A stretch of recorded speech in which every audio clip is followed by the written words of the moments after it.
A very good morning, students. How are you all? I hope you all are doing well and welcome to the another week of learning, and we would be having a revision with our new chapter. Let us begin with it. As you all know, lesson number 2, that is, let us use the graticule. Now you would be thinking, what is Graticule? As in our previous class, we did the revision of the lesson number 1. Now Graticule is the parallel and the meridians on the globe forms a net. As in on your screen, you can see the small boxes which is known as the net. This net is called as a graticule, and a graticule facilitates the determining the location of the place on the earth. Now let us start with the first question. So you would be writing in your geography notebook with today's date.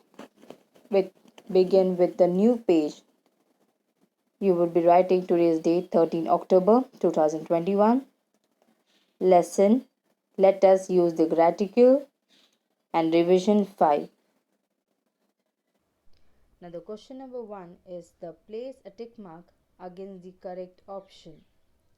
Now 66 degree 30 not parallel means, is it an Arctic circle, equator, or Antarctica circle? Now, to solve this fill in the blanks, if you will be able to open your textbook, that is page number 12 of your textbook, it will make you easily understand and would be able to place a tick mark in the correct option. Now, let us see first the diagram which is given, that is the importance of the circle. Now, as you can see on the screen, on your page number of your geography textbook, page number 12, this is the important circle which has been given, and with the help of it, we would be able to solve our question number 1, that is place a tick mark against the correct option. So on beside you, just keep the textbook open so that it would be helpful for you all. As the first question we have read, it is the Arctic Circle, Equator, or Antarctica. If you will see, that is the North Pole, it's been showing 90 degree, and the next it is showing 66 degree 30 north parallel. That means in the bracket they are giving the Arctic Circle. So the correct answer is Arctic Circle. Which parallel bisect the earth? Now, what does it mean? That is the equator. As you know, the equator bisects the earth, which divide into two parts, and that the two part is being known as northern hemisphere and the southern hemisphere.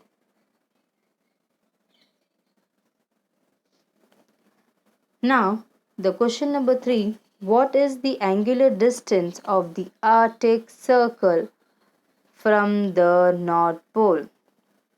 If your textbook is in front of you, as you can see the Arctic Circle. Now Arctic Circle has been given. That means what is the angular distance?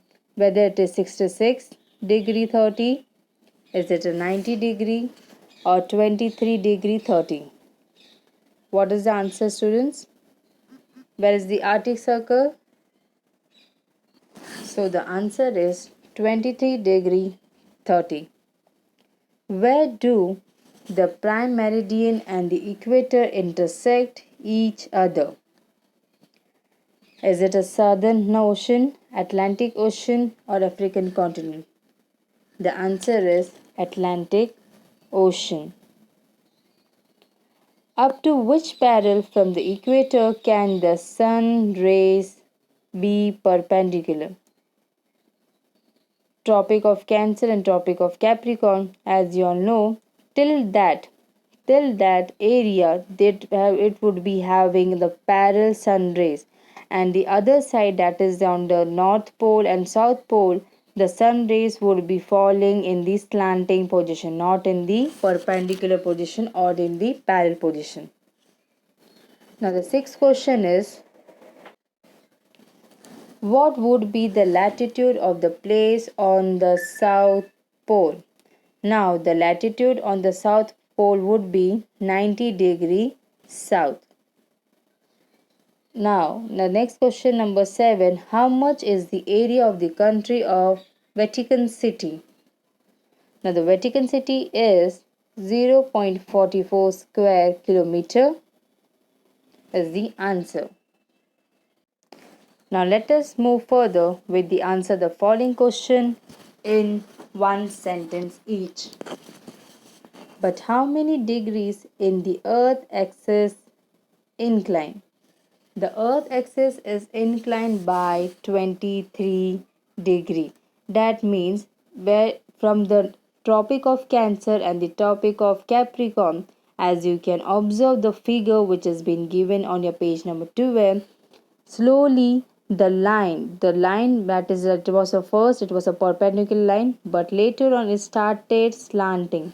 So it means that the earth axis started inclined by the 23-degree north and south, which is the parallel at the 23-degree 30 north of the equator called.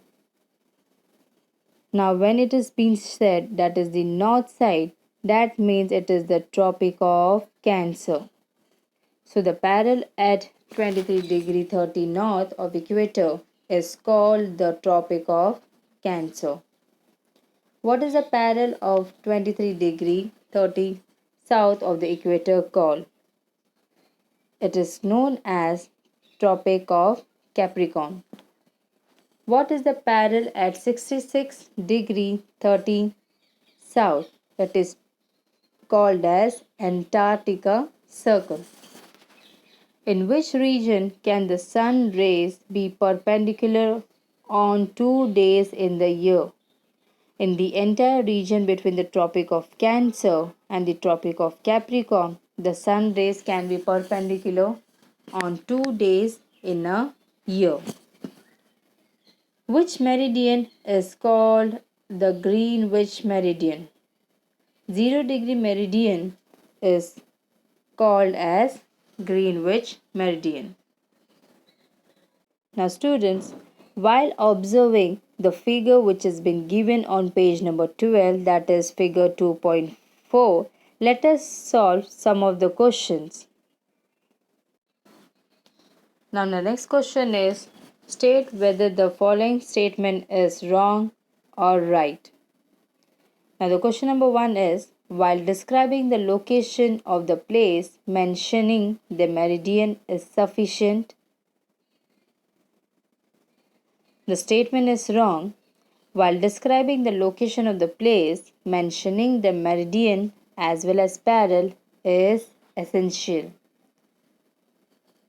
Question number 2. For describing the extent of the region, it is necessary to assume the latitude and the longitude of the center of the adjoining region. The statement is wrong, as for describing the extent of a region, it is necessary to assume 2 latitudes and 2 longitudes at the extreme end of the same region.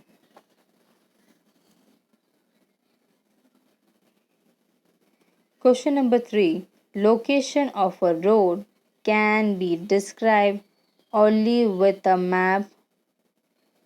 The statement is wrong, as the location of the road can be described by a map as well as GIS, GPS, etc. Question number 4. 0-degree east meridian and 180-degree east meridian. The statement is wrong. 0-degree meridian and 180-degree meridian. Now the question number 5. The extent of the road or a river course is described with the help of the latitude of the point in the source and the longitude of the point at the end.